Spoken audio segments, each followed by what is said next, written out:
40% కమిషన్లు, దయ తెలిస్తేనే చెల్లింపులు, ఇష్టారాజ్యంగా డిస్కౌంట్లు, గుప్పిట్లో కస్టమర్ల డేటా, అంతా మా ఇష్టం, ఎవరు ఆపుతారో చూస్తాం. ఇది ఆన్లైన్ ఫుడ్ యాప్ల తీరు. ఢిల్లీ నుంచి గల్లీ దాకా విస్తరించిన ఫుడ్ డెలివరీ సంస్థలు బరితెగిస్తూ దారుణంగా లూటీ చేస్తున్నాయి. పోనీ యాప్స్ని వదిలేద్దామా అంటే బిజినెస్ సాగదు. ఇలాంటి పరిస్థితుల్లో ఏం చేయాలో తెలియక హోటళ్లు, రెస్టారెంట్లు గగ్గోలు పెడుతున్నాయి. నష్టమైనా చేసేదేమీ లేక వ్యాపారాలు కొనసాగిస్తున్నాయి. ఫుడ్ యాప్స్తో ఆతిథ్య రంగం పడుతున్న ఇబ్బందులపై మా ప్రతినిధి చంద్రశేఖర్ ఫీల్డ్ రిపోర్ట్.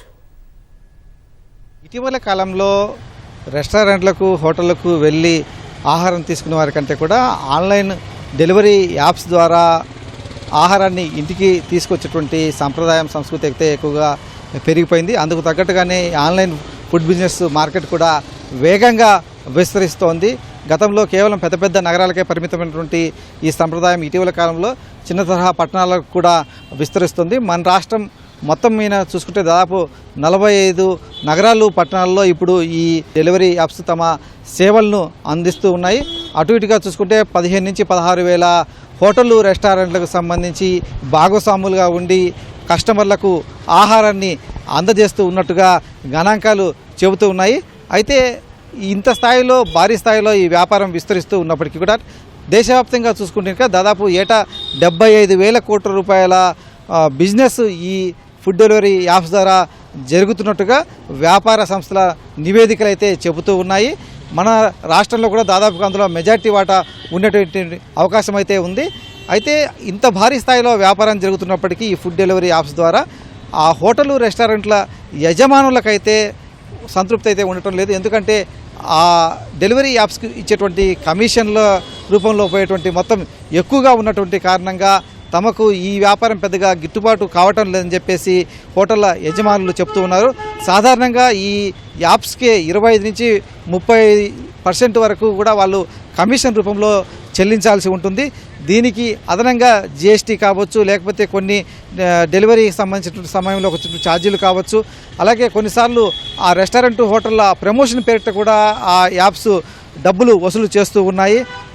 మరికొన్నిసార్లు ప్రత్యేక సందర్భాల్లో ఆఫర్లు వారికై వారే ప్రకటిస్తూ ఉంటారు. అంటే హోటల్ యజమానులకు సంబంధించినటువంటి అనుమతి తీసుకోకుండానే ఆ డెలివరీ యాప్స్ వాళ్ళే ఈ ప్రమోషన్లకు సంబంధించి వాళ్ళే రాయితీలు ఇస్తున్నట్టుగా కూడా ఆ యాప్స్లో ప్రకటిస్తారు. ఆ కస్టమర్కి అయితే లాభం జరగవచ్చు, కానీ ఆ హోటల్ యజమానికి తద్వారా నష్టం జరుగుతుంది.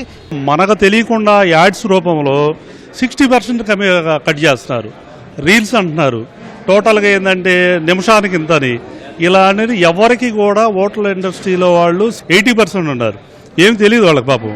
వీళ్ళందరికీ ఇల్లు కటింగ్ అయిపోతున్నాయి. చాలా ఇబ్బంది. అదైతే మాకేమీ కరెక్ట్ అయిన వ్యాపారం కాదు. దానివల్ల లాస్ పోవటమే.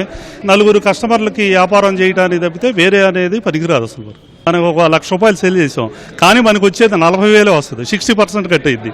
₹2 కాదు. అది ఎవరికి చూడని వాళ్ళు 80% ఉన్నారు, చూసిన వాళ్ళు 20%.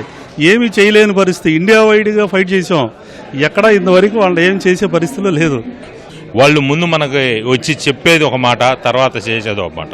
వాళ్ళు ముందు వచ్చేసి మాది ఒక 20% కమిషన్ అయిద్దండి, ఖర్చులు కానీ ఏదన్నా కానీ అని. ఈరోజు 30% ప్లస్ మళ్ళీ జిఎస్టీ అని చెప్పేసి దాదాపు 36-37% వరకు వాళ్ళు మాకు అందేస్తున్నారు. అది కాకుండా ఇంకోటి, ఇవాళ మేమే ఆఫర్ లేవు, కానీ వాడే ఆఫర్ పెడతాడు.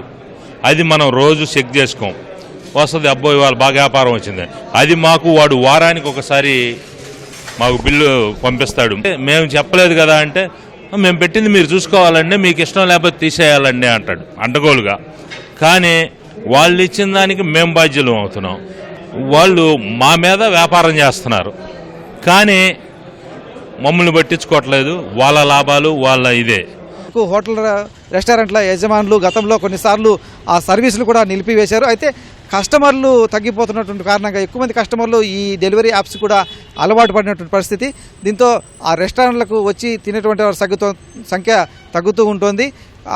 తాము వండినటువంటి ఆహార పదార్థాలు ఎంతో కొంత సేల్ చేసుకోవాలన్నటువంటి అభిప్రాయంతో కూడా కొంతమంది మళ్ళీ ఆ యాప్స్ను ఆశ్రయించాల్సినటువంటి పరిస్థితి అయితే వస్తుంది. దీనికి సంబంధించి స్పష్టమైనటువంటి కార్యాచరణ అయితే అందరు యజమానులందరూ కూడా సామూహికంగా తీసుకోవడం, అలాగే ప్రభుత్వాలు కూడా ఒక నిర్దిష్టమైనటువంటి ప్రణాళిక, గైడ్లైన్స్ ఇస్తే ఇంకా కొంత ఆ యాప్స్ బాధ తప్పడంతో పాటుగా వినియోగదారులకు మంచి సేవలు అందే విధంగా కూడా తమ వైపు నుంచి కూడా ముందుకు వస్తాము, లేదా నేరుగా తాము కూడా డెలివరీ చేస్తామని చెప్పేసి యజమానులు చెప్తూ ఉన్నారు.